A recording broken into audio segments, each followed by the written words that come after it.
রাষ্ট্রদ্রোহ মামলায় হাসিনা সহ ২৬১ জনকে পলাতক দেখিয়ে পত্রিকায় বিজ্ঞপ্তি।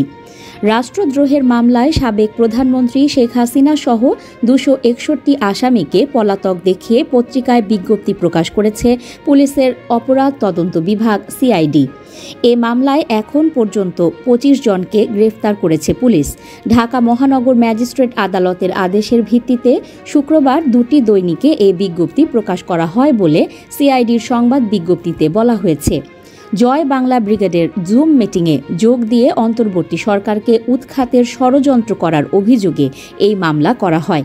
সিআইডি বলেছে, এ মামলায় বৃহস্পতিবার ২৬১ জনকে পলাতক ঘোষণা করে পত্রিকায় বিজ্ঞপ্তি প্রকাশের আদেশ দিয়েছিলেন ঢাকা মহানগর হাকিম আদালতের বিচারক আরিফুল ইসলাম। মামলাটি হয় গত ২৭ মার্চ।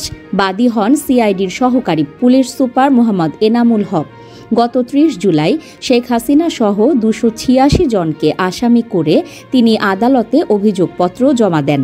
১৪ আগস্ট অভিযোগপত্র গ্রহণ করে আসামিদের বিরুদ্ধে গ্রেফতারি পরোয়ানা জারি করা হয়। গত ১১ সেপ্টেম্বর আসামিদের দেশ ত্যাগে নিষেধাজ্ঞা দেয় আদালত। নিউজ ডেস্ক, সংযুক্ত।